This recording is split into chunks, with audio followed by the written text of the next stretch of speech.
Hi, welcome to Fronts and Factions. This is David, and this is the final and much belated and overdue final part of a three-part video where I go over problems and solutions for Dragonlance Shadow of the Dragon Queen. This is the final part, part 3, where we're going to go over specific encounters and really get into the nitty-gritty of it all. I waited to do this part until I had finished the entire campaign. I have run this entire campaign start to finish.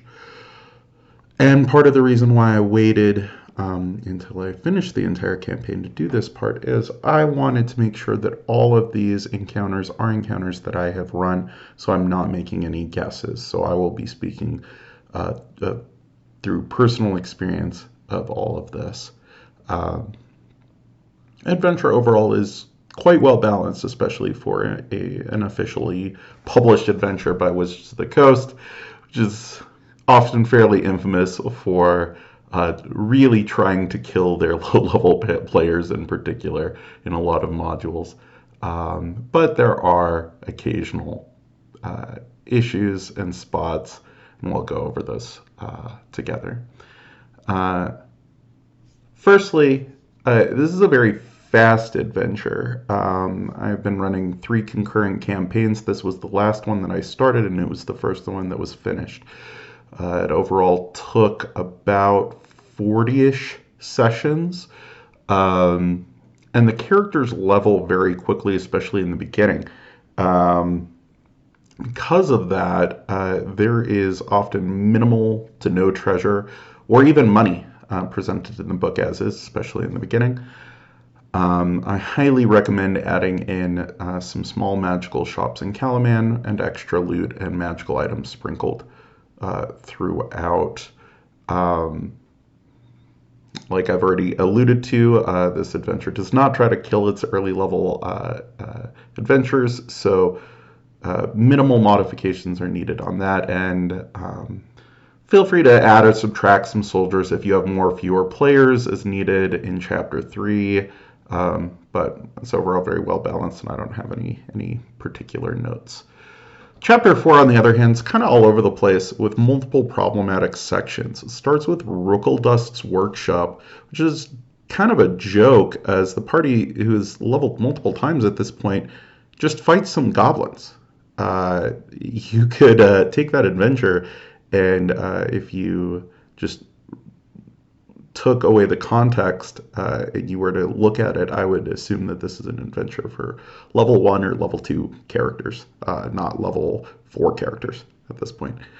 I highly recommend adding more hobgoblins, stacking some of the optional missions together into larger pieces, and adding regular random encounters to it so that they can't just rest every time they have a single encounter.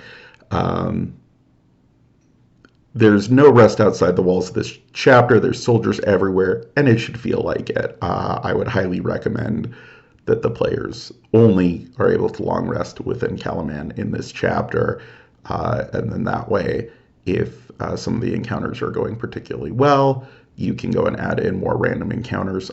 Probably one of the tensest moments in Chapter 4 was a random encounter where they had to deal with a Dragonlance with an officer above it just while they were going along the road. It was airborne, and it was their first time dealing with the Dragonlance, and it was really exciting. There's also no maps for most of this chapter, so you're going to have to prepare your own. The only really saving grace here is this chapter does end with Wheel Watch Outpost, which I think is phenomenal, and it's perfect for newly level 5 characters. It's a small keep. It's a situation-based adventure. They have all kinds of different solutions. They might try to con their way inside. They might try to sneak their way through. They might try to fly over the walls. They might just do a frontal assault. All of those are options. And it's really awesome for your characters to feel like, oh wow, now we're getting to do something really cool and really kind of flex their muscles. I know that when my wizard in this campaign got to go and throw his first fireball was in this, as a bunch of soldiers came out of the barracks, and he's like, oh my god, I can hit all of them, and he felt really excited. I think that was probably one of the most excited times that he felt on the whole adventure. So really love that. Um, so with that in mind, I don't think you really need to adjust anything in terms of how many monsters are there. If anything, just adjusting their tactics might be necessary if they are doing a frontal assault or they're maybe not behaving most tactically. Well, maybe some of the soldiers are kind of asleep on the job and it takes them a while to rouse the alarm, or it takes them a while to notice what's going on. Versus if your players are behaving very smartly, feel free to have the soldiers be really smart too. Unfortunately, then after Wheel Watch, then goes right back to the fight for Steel Springs, which is a joke. It's just absolutely a joke, and it's particularly embarrassing after Wheel Watch Outpost, which was so great. It's outrageously easy, especially since the book says that they're supposed to be rested. They're supposed to rest before and after this. And this is something I've noticed, and I wonder if there was a different person or persons involved with these fray encounters, or if the fray encounters were added afterwards, because they don't, almost all of them are way too easy. Almost all of them. It's just it's a very weird situation. Yeah, I recommend either not letting them rest or adding in just way more enemies. It makes sense in this scenario where you've got a bunch of you've had a big fight and you've got like survivors kind of crossing and you're trying to kind of cover their retreat. It makes sense for there to be waves after waves of enemy soldiers that you have to deal with while you wait for these friendly soldiers to get away. So that was definitely what I did, and it worked pretty well. Of just, here's these guys. Okay, well that's just wave one. Here's a second wave. Here's a third wave. Here's a fourth wave maybe. Now, luckily, the very end of the chapter gets better as Caradoc is introduced in just a phenomenal way. Love Caradoc, and the party's just going to love fighting him. And even if it's easy, they won't care. When there's a villain who's just so hateable, players just love beating up on them. They're not going to feel bad if they beat up on them, quote unquote, too easily. So that's not a problem. And then the spooky crypts ambiance is, as they go down into the crypt, it's more important than particular fights. It's a pretty empty dungeon in that area, but that's okay because it's mostly about Soth's backstory and really kind of giving that backstory rather than having the dungeon be particularly challenging. I did have that final fight with the Skeletal Knight get amped up a bit, just added some more hit points for him, and I had him summon some mummies out of the room that he was in that could serve as minions. And that worked really well, especially having the mummies kind of come from behind them where some of the ranged players, all of a sudden now they're getting attacked by melee attackers, and that provided a lot of tension. That being the end of Chapter 4. Chapter 5 is kind of the open exploration chapter, although you will see that there's a lot of invisible hand-holding. It looks like it's a hex crawl, except it's like, oh, wait, actually, here this NPC will tell you about these places, and then in those places you'll find out about these places. So there's not really a lot of like exploration for exploration's sake, unless your players really drop the ball and miss something, right? They really shouldn't be stumbling around in a hex crawl in this chapter, even though if you were to look at the map, you would think that that's what they were expected to do. That's not really a thing here. Most locations in Chapter 5 should be fairly easy on their own. If you want to really key into the feeling of the wastes that they're having to go through, I'd recommend more random encounters, and possibly even saying that they're not allowed to long rest out in the open, that they need to find one of these locations that they can rest in, but that the outside is just so full of dangers that they're not able to get a rest. Otherwise, with the fact that there's usually a day or two of travel between locations in this chapter, any random encounters are probably going to be trivial because they're only going to be getting one encounter per long rest, and the players can kind of go all out. Camp Carrion Clay in Chapter 5 is probably going to be the main challenge here, and it's also very similar to Wheel Watch Outpost. It's a great situation-based challenge, and it feels kind of like an upgrade in that you've got this kind of like, it's surrounded by a boggy lake.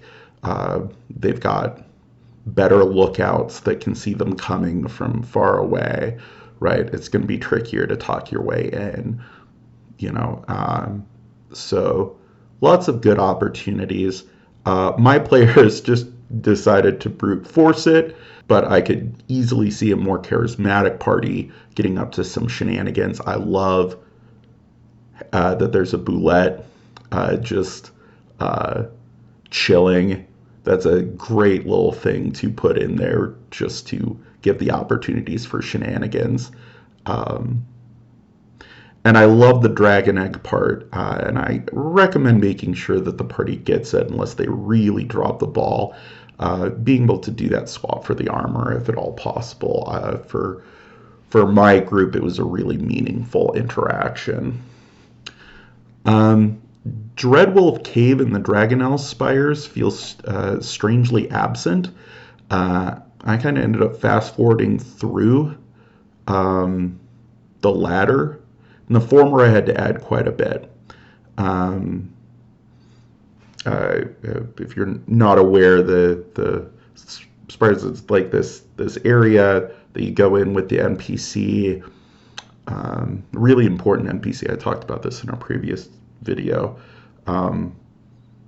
Really just to like watch him interact with some dragonels. It's, I think, mostly foreshadowing, but having the whole party just go along to watch that wasn't really very meaningful. And the Dreadwolf cave seems like it was something that they added in so that there was a faster place for them to get to later in the adventure, more than anything else. Neither of these have any maps in the Dreadwolf cave. All it has is an ink locks in it, which was also in another location, so it's kind of just like a rehash of, oh yeah, that monster that you had to fight after fighting other things, well now you just have to fight it by itself. That's kind of boring. So in addition to that ink locks, I had a group of draconian magic users who had been summoned by the same energy as Dalamar. Gave them a fun opportunity to deal with two very different threats that were not allied with each other. The Draconians, it was the first time that they dealt with an Auroch Draconian, and they were really frustrated when he was able to dimension door away. It was their first time seeing that. And a couple of Bozaks. They were there to try to figure out what was going on too, and they had kind of taken over one room, and then the ink locks was just chilling in a different part of the cave. So when they went and started fighting the magic users, the ink locks heard it and came over, and all of a sudden they're trying to kind of deal with both in a way. The chapter ends with Attack on Wind's End, which is probably one of the, if not the most outrageously disappointing encounters of the adventure if you run it as written. As written, upon a backdrop of like this big sweeping battle between the two armies, right? This is like the reason why you brought an army with you. These level 7 or maybe even level 8 characters just fight a pitiful number of officers in a single Dragonel. All things they've already fought a whole bunch of times. And they'll probably even get surprise. It's also silly is there's just no good reason why the army doesn't know about this tunnel as written. There's just this tunnel that goes in that's just in their stables, right? Like, that it's just right there. But they don't know about it. That doesn't really make any sense. and the fact that there's this tunnel there, like, how are they supposed to find out about it? The way that I ended up dealing with that is that when they came back to Ness and brought back the dragon egg, Ness actually cast a sending spell to Demolin and basically asked what's the best way for them to get here, and Demolin actually gave the answer, and that made a lot more sense. And then that tunnel is not actually finished either. So the dragon army, but the dragon army was aware of it, and they were actively trying to excavate it. And I think that worked to just make that a lot smoother. So to deal with both this tunnel situation as well as just to make this fight feel appropriately challenging for being at the end of the chapter, I added quite a bit. Firstly, I added in a healthy number of just regular soldiers, but then also I had there be a young red dragon and a red dragon wormling in the stable itself, who knew about the tunnel, and the wormling was trying to dig the rest of it out. And so the party was hearing scraping, but it was only after the dragons left the stable that they realized what that scraping was and realized, oh my god. And it really amped up the challenge as the players had to deal with breath weapons from both dragons and just more different kinds of enemies. If that sounds intense, you could have there be 2 wormlings instead. But I think it's just having them fight more officers and more dragonels, it gets a little repetitive. Now, going into Chapter 6 in the Path of Memories, this is largely going to depend on whether your players do the smart thing and rest, or if they press on like mine did. If they're rested, the challenges should be fair and mostly just drain resources. The lesser death dragon at the end can be dangerous with the tight quarters. Its breath weapon could just hit that whole room. So if you're worried about that, feel free to have Demolin show up and help if it's needed. After all, she is actively scrying on them, right, during that whole situation. I didn't really see the need of her summoning an air elemental and testing them. That kind of seemed dumb. And makes them trust her less. But overall, pretty good. I really liked the slot with the flammable lake. That's a good gotcha. I like that a lot. City itself is definitely a banger. It's good locations. Even the random encounters are fun. Since the party will feel urgency with the situation, my party was very well aware that there are 2 armies fighting. They were very urgent to try to get this situation, and they were terrified even to take a short rest, right?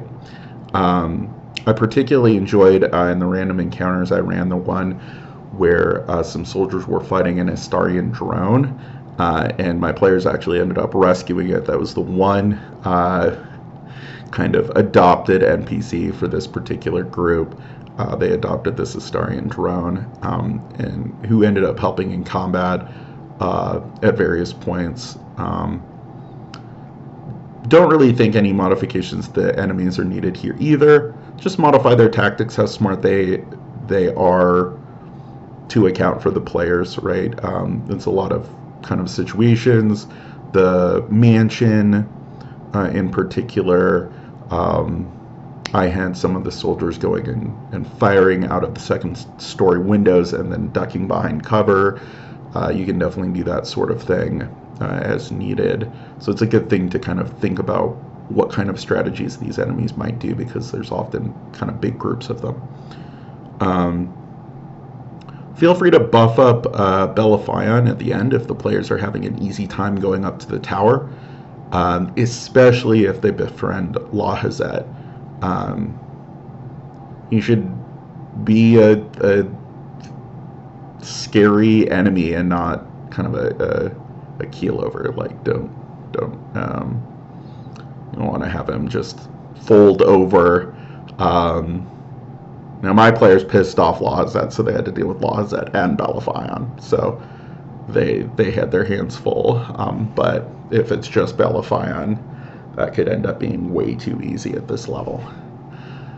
Going into the last chapter, I recommend having some refugees with magic item stalls for the party to get their loot that they got in the Northern Waste and City of Lost Names, to sell off all this money that they got and actually do something with it. They get a ton of money in these chapters when there's no city to actually do anything with.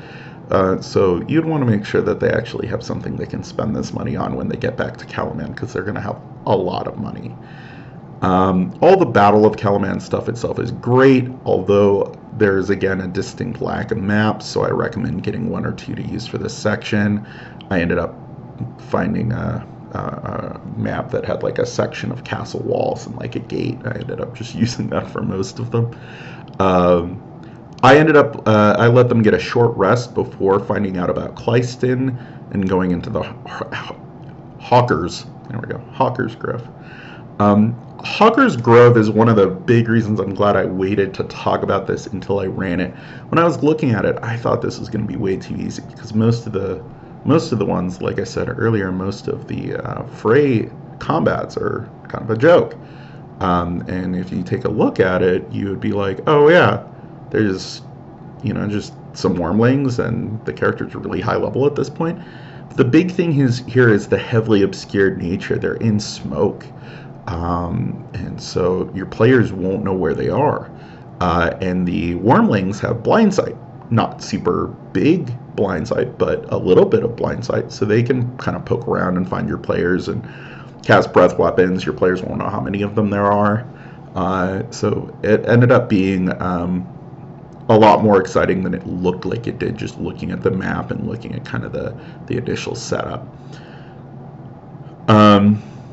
But this should really be the prelude to a bigger battle. Speaking of which, I highly recommend having Red Ruin shoot an exploding crossbow bolt at them during this battle. It'll be fun, and it will foreshadow what's to come during the aerial fight. During the aerial fight itself, be careful about letting the party start the fight too far away if they have long-range weapons.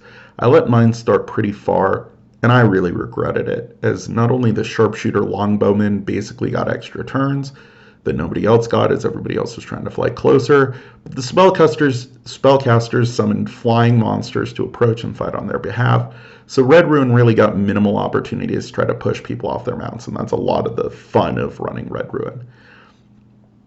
I will say that having her sidekick there was a lot of fun. My players absolutely hated him and were so excited to go and knock him off and watch him fall.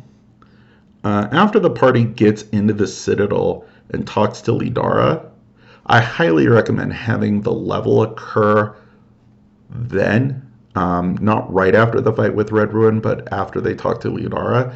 I recommend having the level up then and have Lidara heal them with some sort of ghostly magic, giving them the benefit of a long rest. Firstly, having people level up mid-rest is always awkward, and they're not going to get any more long rests for the whole rest of the adventure. So I think it's only fair. But then having it really clear that there is that ticking clock being there and being obvious for the party, so that they know that they're going to need to be judicious, right? They're not going to have the opportunity to do another long rest. They're going to have a handful of short rests if they want, but that's going to be it. I know that my party really felt the pressure when they're like, wait, so there's no more long rests? I'm like, nope. Here's the other spot where I'm really glad I waited. In looking at this adventure, I thought for sure that the party was going to run out of resources going through this dungeon, then fighting 3 boss battles basically back to back to back. And I was so wrong. 11th level characters have lots of spell slots and lots of hit points and lots of resources. And they should be taking at least one short rest during this process and before facing Soth.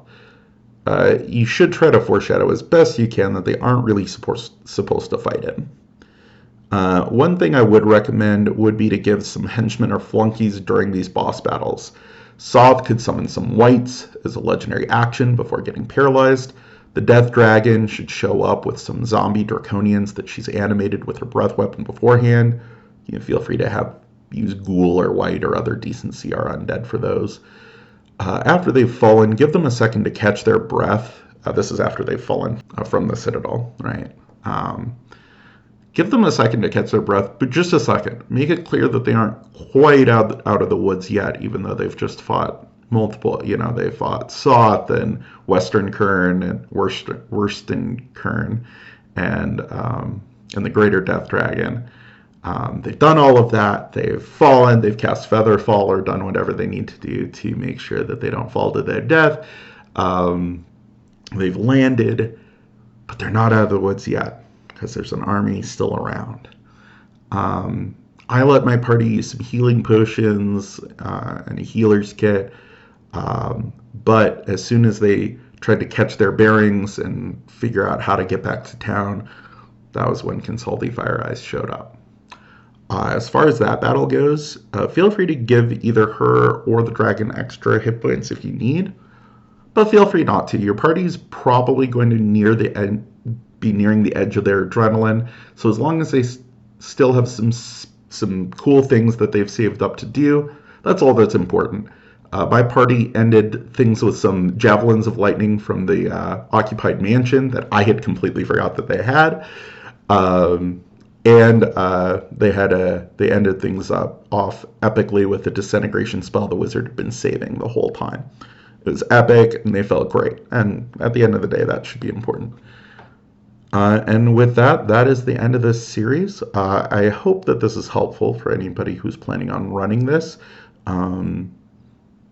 This one was definitely the most in the weeds of the 3 videos, going into specific combat, specific encounters throughout the adventure. Had a great time, and I hope you do too, running Dragonlance Shadow of the Dragon Queen. Have a great day.